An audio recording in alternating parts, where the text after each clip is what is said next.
Film की शुरुआत होती है एक इंडस्ट्री की मालकिन को दिखाते हुए जिसका नाम विक्टोरिया है। उसकी इंडस्ट्री में हाई टेक्नोलॉजी चीजें बनाई जाती थी। वो आज यहाँ खुद काम कर रही थी जो पिछले काफी अरसे से एक चीज की खोज कर रही थी। तब उसका साइंटिस्ट कहता है कि वो चीज हमें यहाँ भी नहीं मिलेगी। उनके सामने एक काफी बड़ी चीज को तोड़ा जाता है जिसके अंदर से हमें बीटल की शक्ल में बनी एक डिवाइस नजर आती है जिसका नाम बीटल स्कैरिप होता है, जो कि असल में एक एलियन टेक्नोलॉजी है। बीटल यानी कि एक कीड़े की शक्ल। अब हम एयरपोर्ट पर एक लड़के जेमी को देखते हैं जो कि लॉ की पढ़ाई करके वापस आ रहा था। एयरपोर्ट पर उसकी पूरी फैमिली थी जो उसका इंतजार कर रही थी और जेमी इन सब से मिलता है। अंकल उसकी साइंटिस्ट थे जो गाड़ी में बैठकर इन सब का इंतजार कर रही थी। जिसके बाद ये पूरी फैमिली पास के होटल में जाती है। यह जेमी की बहन बताती है कि हमारे हालात बहुत खराब हैं, जिसमें हमारा घर भी बिकने वाला है। बिजनेस में डैड को काफी नुकसान हुआ है। ये सुनकर जेमी काफी परेशान हो गया। कहता है कि ये बात मुझे पहले बता देनी चाहिए थी, मैं तब वापिस आ जाता। जिस पर उसकी मॉम कहने लगी कि बेटा हम चाहते थे कि हमारी फैमिली में से कोई पढ़ा लिखा हो, इसलिए हमने तुम्हें लॉ पढ़ाने के लिए भेजा। अब तुम आ गई हो पढ़ाई करके तो सब ठीक हो जाएगा। जिसके बाद ये फैमिली घर वापस आ गई। वो कहता है कि मैं बहुत जल्द अच्छा सा काम करके इतने पैसे कमाऊंगा कि अपनी फैमिली को अमीर इलाके में ले जाऊंगा। फिर अगले ही दिन हम जेमी को काफी आलीशान घर के सामने देखते हैं जहाँ उसकी बहन कहती है आ जाओ जेमी सफाई करवा कर। दरअसल वो दोनों यहाँ पर जॉब कर रही थी और फिलहाल उनके पास करने का यही काम था। इतनी ही देर में यहाँ विक्टोरिया आ गई अपने गार्ड के साथ, क्योंकि ये उसी का घर था। अब जब विक्टोरिया आगे बढ़ी तो हम उसकी भतीजी को देखते हैं जिसका नाम जेना था। वो उस पर बहुत ज्यादा गुस्सा करती है। जेना उसे एक वीडियो दिखाती है जिसमें विक्टोरिया ने एक हाईटेक डिवाइस बनाई थी। उस डिवाइस को जब किसी इंसान में लगाया जाता है तो वो इंसान बहुत ताकतवर सोल्जर बन जाता है। इतना ताकतवर कि वो सोल्जर अकेला ही पूरी आर्मी पर भारी पड़ सकता है और एक हथियार की तरह काम कर सकता है। जेना बताती है कि इस प्रोजेक्ट की वजह से मैं भड़की हुई हूँ क्योंकि इस पर तुम्हारा काम काफी आगे बढ़ चुका है। हालांकि हमने सालों पहले ये प्रोजेक्ट बंद कर दिया था और इसे रोकने का फैसला मेरे डैड का था, क्योंकि इस डिवाइस की मदद से इंसान हथियार जैसा बन जाएगा, दुनिया को तबाह कर देगा। मेरे डैड तबाहकुन इंसान बनाना नहीं चाहते थे, तो फिर आप दोबारा क्यों इस टेक्नोलॉजी को इस्तेमाल में ला रही है। इस पर विक्टोरिया भी गुस्सा हो जाती है। कहती है कि तुम्हारे डैड की बात मैंने इस कंपनी को चलाया, तुम्हारा इस कंपनी में बस हिस्सा ही है, इसे कैसे चलाना है ये मेरा काम है, मैं ही बेहतर जानती हूँ। मैं नहीं चाहती कि तुम या तुम्हारी माँ मेरे इस काम में दखल दो।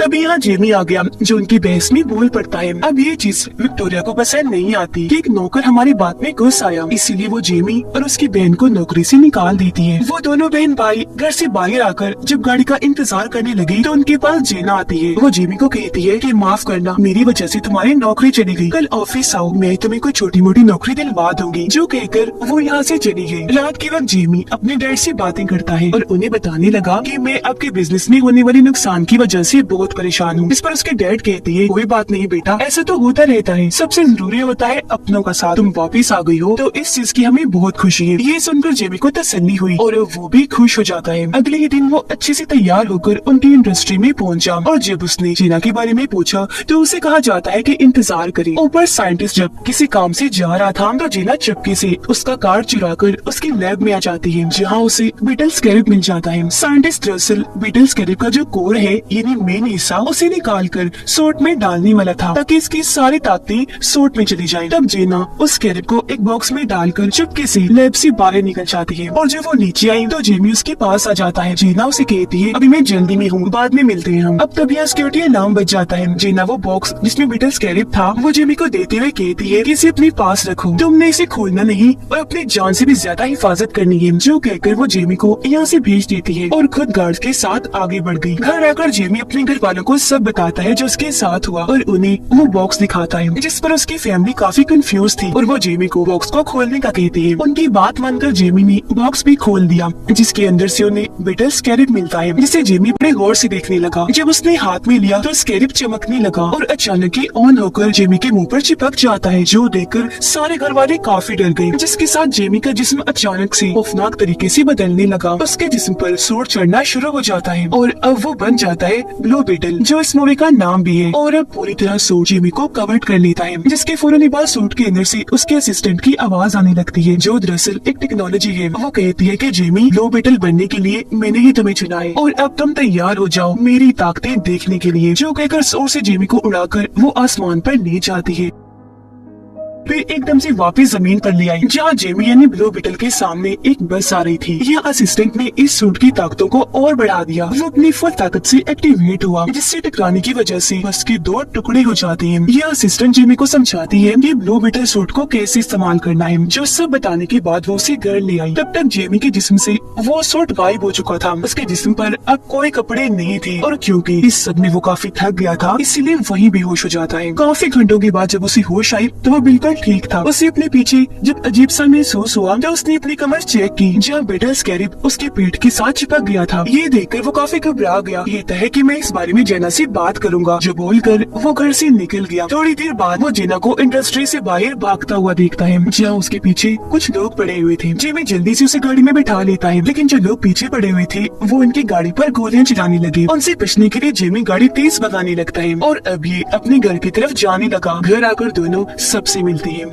अब जेना जेमी से पूछती है कि स्कैरिब कहाँ है। तब वो उसे अपने पेट दिखाते हुए कहते हैं कि देखो ये यहाँ फिक्स हो गया है, चिपक गया है। ये देखकर जेना काफी हैरान हुई। फिर बताती है कि ये इसलिए चिपका क्योंकि इसकी शक्ल बीटल जैसी जो है, और ये है बीटल स्कैरिब, जिसे पहले मेरे डैड भी इस्तेमाल किया करती थी, लेकिन अचानक वो गायब हो गई और मेरे ख्याल से अब वो नहीं रही। लेकिन जब वो जिंदा थी तो इस टेक्नोलॉजी को उन्होंने बंद कर दिया था, लेकिन मेरी आर्ट विक्टोरिया ने इस टेक्नोलॉजी को फिर से इस्तेमाल करना शुरू कर दिया, क्योंकि वो जानती है कि बीटल स्कैरिब के कोर में बहुत ताकत थी। मेरे डैड इस बात से इत्तेफाक नहीं करते थे। उन्होंने इस बात की मुखालफत की, क्योंकि उनका मानना था कि बीटल स्कैरिब खुद उस इंसान को चुनेगा कि कौन ब्लू बीटल बनेगा, और उसकी ताकतें इस्तेमाल करने का असली हकदार होगा। और इस बार बीटल ने जेमी को चुना है। जेमी कहता है कि मुझे नहीं चाहिए ये, मुझे इस बीटल स्कैरिब को निकालना है, कोई हल बताओ। जिस पर जीना कहती है कि एक हल है मेरे पास, लेकिन उसके लिए मुझे एक जगह पर जाना है जिस जगह की चाबी मेरी कंपनी में है, लेकिन वहाँ जाना खतरनाक है। जिस पर जेमी के अंकल जो साइंटिस्ट थे बताते हैं कि मैंने एक ऐसी डिवाइस बनाई है जिसकी मदद से मैं एक साथ पूरी बिल्डिंग के सभी सिस्टम को हैक करके अपने कंट्रोल में कर सकता हूँ, जिसके बाद उनकी कंपनी के सभी कैमरा सिस्टम को हैक कर लिया जाता है और वहाँ एक कार्टून चलना शुरू हो जाता है। इस बीच मौका पाकर जेनी अंदर घुसी और कंपनी की एक घड़ी चुरा कर जेमी के साथ वहाँ से बाहर आ जाती है। बाहर विक्टोरिया का गार्ड खड़ा था, जो इनको मारने के लिए तेजी से इनकी तरफ आने लगा। उसने जैसे हमला करने के लिए हाथ आगे किया, जेमी उसके हाथ को पकड़ लेता है और अचानक ही उसका सूट एक्टिवेट हो गया और वो फिर से बन गया ब्लू बीटल। इसलिए वो गार्ड को मारकर दूर फेंक देता है। ये देखकर गार्ड भी अपने असली रूप में आ गया। दरअसल उसे भी विक्टोरिया ने एक सूट बना कर दिया था, वो भी एक्टिवेट होकर इसके जिस्म पर चढ़ जाता है। वो फिर से ब्लू बीटल पर हमला कर देता है। एक साथ उसने कई हमले किए, जिन सबको ब्लू बीटल ने अपनी ताकतों से रोक दिया। लेकिन एक वक्त ऐसा आता है जब गार्ड ब्लू बीटल पर भारी पड़ने लगा। उसने बीटल को दबोच लिया और बस उसे मारने ही वाला था कि तभी गाड़ी लेकर जेमी के अंकल यहाँ आ गए। उसने जोर से गार्ड के अंदर गाड़ी दे मारी, जिससे वो काफी दूर जाके गिरा। अब ये मौका देखकर तीनों जल्दी से गाड़ी में बैठे और यहाँ से निकल गए। जीना उन्हें कहती है कि अब हमें शहर से बाहर जाना है। शहर से बाहर आते ही जीना के डैड के दूसरे घर पर गए, जहाँ जमीन पर एक काफी बड़ा बीटल बना हुआ था। उसे देखकर जीना हाथ में बनी हुई घड़ी के जरिए उस बीटल के नीचे बनी खुफिया रास्ते को खोल लेती है और ये तीनों नीचे आ जाते हैं। यहाँ आकर पता चला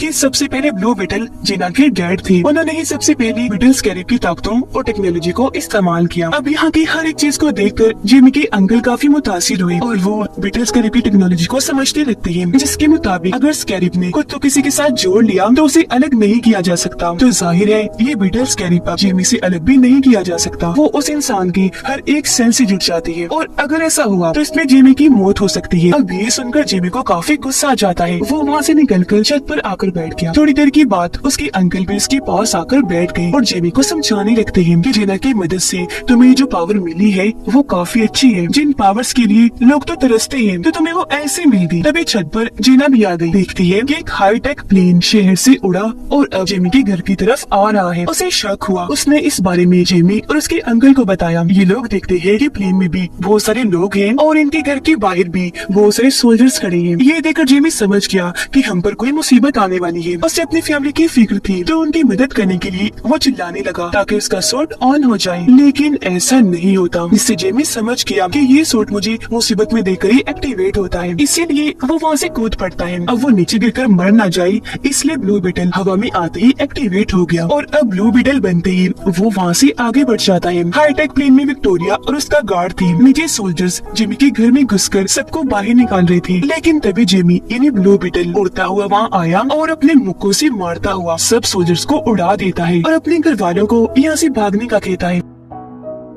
अब ब्लू बीटल की असिस्टेंट काफी बड़ी मशीन गन एक्टिवेट करती है और सभी सोल्जर्स को एक साथ उड़ाने का सोचती है। इस पर ब्लू बीटल उसे कहता है कि हम इन्हें जान से नहीं मारते, बस वैसे ही जख्मी कर देते हैं। जो कहकर वो अपनी ताकतवर मशीन को एक्टिवेट करके सबको मार मार के बेहोश कर देता है। ऊपर से विक्टोरिया का गार्ड ब्लू बीटल पर निशाना लगा के खड़ा हो जाता है ताकि एक ही झटके में वो उड़ जाए। दूसरी साइड पर बीटल भी तैयार था, लेकिन तभी बीटल ने देखा कि मेरे डैड को दौरा पड़ रहा है, इसलिए वो जल्दी से उनके पास आया। इस चीज का फायदा उठाकर गार्ड अपनी टेक्नोलॉजी से ब्लू बीटल को कमजोर करके उसे कैद कर लेता है, जिससे अब वो कुछ भी नहीं कर पा रहा था। ब्लू बीटल के सामने उसके डैड मर रहे थे और फिर पीछे से एक धमाका करके उसके पूरे ही घर को उड़ा दिया जाता है, जिसके बाद गार्ड जेमी को, जो ब्लू बीटल से बाहर आ गया था, प्लेन में उड़ाकर अपने साथ ले जाता है। उनके जाने के बाद पूरी फैमिली यहाँ आई। देखते हैं कि जेमी के डैड अब नहीं रहे, उनकी मौत हो चुकी है। ऐसे अगला दिन आ गया जहाँ उसके डैड के मरने और जेमी के जाने से सारे काफी परेशान थे। दादी सबको इकट्ठा करती है, कहती है कि कैसे भी करके हमें जेमी को बचाना है, किसी सूरत उसे नहीं खोना। इस पर जेना जवाब देती है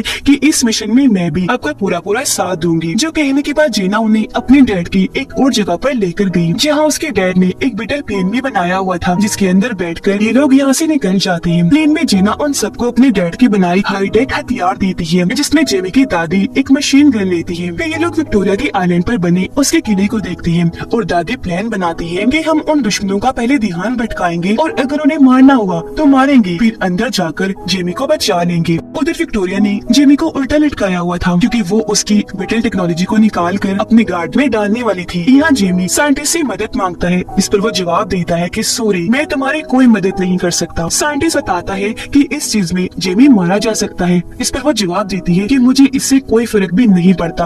अभी इतने ही देर में बाहर बीटल प्लेन से किले पर हमला कर दिया जाता है। तभी जेमी की अंकल उसे नीचे उतार कर दोबारा से शुरू कर देती है, जिससे अब वो इतना ताकत से उन पर हमला करता है कि ऊपर चढ़ने लगा। उसके पैर निकल आए थे, जिसके नीचे वो सब गार्ड को कुचलता गया और बाद में गैस छोड़कर सबको बेहोश कर देता है। अब ये लोग अंदर आ गए, जहाँ जेना लैब का रास्ता ढूंढकर उसी तरफ बढ़ने लगी। इनके सामने बहुत बड़ी कोर जैसी मशीन आ जाती है और ये वही मशीन है जिसके जरिए ब्लू बीटल की ताकतें टेक्नोलॉजी को निकाल कर गार्ड के अंदर भेजा जा रहा था। प्रोसेस शुरू हो गया, जिससे ताकतें जाने की वजह से जेमी तड़पने लगा और वो अपने ही दिमाग में कुछ सोचते हुए एक अलग ही दुनिया में चला जाता है, जहाँ उसे अपने डैड नजर आई। जब जेमी उन्हें देखता है तो काफी जज्बाती हो गया, लेकिन जेना और जेमी की बहन उस पूरे कोर पर बॉम्ब्स लगा देती है जहाँ ये ट्रांसफर का काम हो रहा था। अब ये ताकतें जाने का असर जेमी और उसके डैड दोनों महसूस कर रहे थे। उसके डैड कहते हैं, बेटा तुम्हारा दुनिया में अभी भी काम बाकी है, असली दुनिया में तुम्हें सबको बचाना है। मेरा काम यही तक था, इसलिए मैं तुमसे दूर हो गया और अब बेटा मैं तुम्हें आगे बढ़ते हुए देखना चाहता हूँ। ये कहकर वो उसे ब्लू बीटल वाला सूट दिखाते हैं और कहने लगे, बेटा तुम इसकी ताकतें इस्तेमाल करना और दुनिया को बचाना। मैं हमेशा तुम्हारे दिल में रहते हुए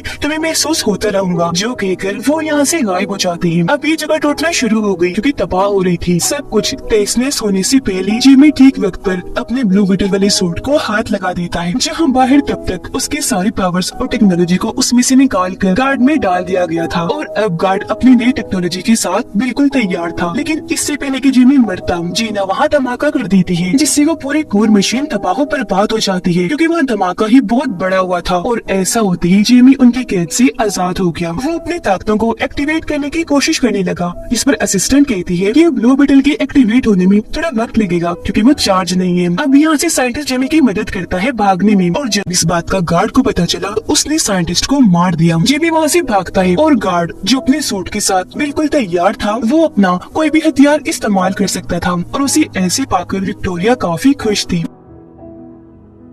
जेमी भाग रहा था और क्योंकि उसके सूट में अभी एनर्जी कम थी, इसलिए बहुत सारे गार्ड्स उसे मारने के लिए आते हैं। तब ठीक मौके पर यहाँ दादी मशीन गन लेकर आ जाती है और सब गार्ड्स को उड़ाकर जेमी को बचा लेती है। ये दोबारा से भागने लगे और जो भी रास्ते में आ रहा था, दादी मशीन गन से सबको मारती जा रही थी। उधर जीना को विक्टोरिया ने पकड़ लिया था और वो उसे अपने साथ ले गई। जेमी की बहन शील्ड और पंचेस इन्हीं मुक्कों वाली टेक्नोलॉजी को इस्तेमाल करके गार्ड से लड़ रही होती है। और अब जेमी पर ब्लू बीटल सूट भी एक्टिवेट हो जाता है क्योंकि वो भी अब चार्ज हो चुका था। इसीलिए वो सभी गार्ड से भिड़ जाता है और उन पर हमला करके काफी बुरा मारता है। लेकिन तभी यहाँ गार्ड अपना सूट पहने आया और ब्लू बीटल पर हमला कर देता है। वो उसे उड़ाकर हवा में ले गया और अभी दोनों वहाँ एक दूसरे को मारने लगे। पहले तो दोनों ही एक दूसरे पर भारी पड़ रही थी, लेकिन फिर गार्ड ब्लू बीटल को बहुत मारता है, जिसके बाद दोनों लड़ती फिर से किले में आ गई और यहाँ एक दूसरे को जबरदस्त टक्कर दे रही थी। अब यहाँ जेमी की अंकल गार्ड के सर पर वार करते हैं, जिससे वो जवाब में उसके अंकल के पास धमाका करता है और वो काफी जख्मी हो गई। ये देखकर ब्लू बीटल को काफी गुस्सा आया और अब वो अपनी पूरी पावर्स का इस्तेमाल करके गार्ड पर हमला कर देता है और उसके अंदर से तेज रोशनियां निकलने लगी। उधर विक्टोरिया जेना को बताती है कि मैंने ब्लू बीटल के कोर को अपने मोबाइल में डाउनलोड कर लिया है, जिसकी मदद से अब मैं लाखों की तादाद में सूट बनाऊंगी और मुझे रोकने वाला भी कोई नहीं होगा। अब ये सुनकर जेना को गुस्सा आ गया और वो वहाँ बीटल टेक्नोलॉजी वाली च्युइंगम को थोक देती है, जिससे वो हर तरफ फैलने लगी। ऐसा करने के बाद जेना गार्ड्स को काफी मारती है,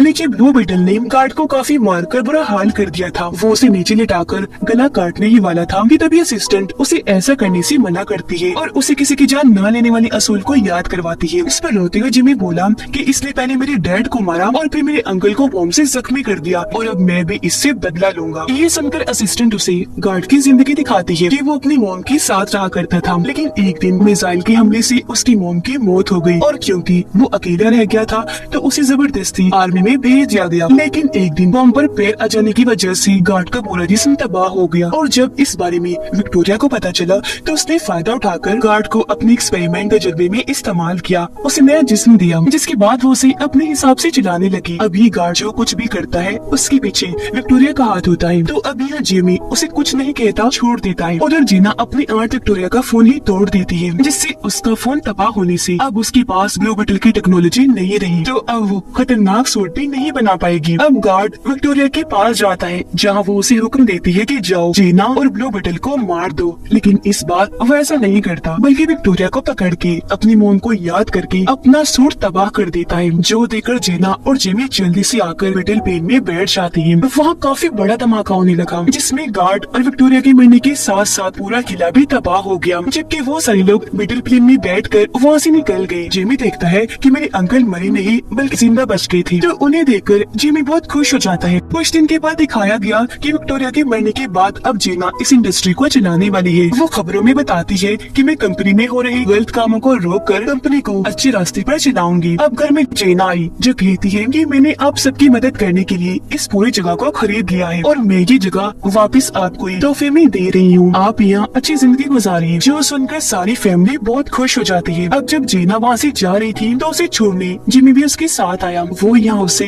अपने दिल की बात करता है कि मैं तुमसे प्यार करता हूँ, मुझसे शादी करोगी? ये सुनकर जीना बहुत खुश हो जाती है और हाँ बोलकर दोनों गले से लग जाती है। अब तब यहाँ जेमी का ब्लू बीटल सूट फिर से एक्टिवेट हो गया, जिसके साथ दोनों हवा में उड़ते उड़ते काफी ऊपर चले जाते हैं और अपनी इस सैर को काफी एंजॉय करने लगे। और इसी के साथ इस फिल्म की यहीं पर हैप्पी एंडिंग हो जाती है।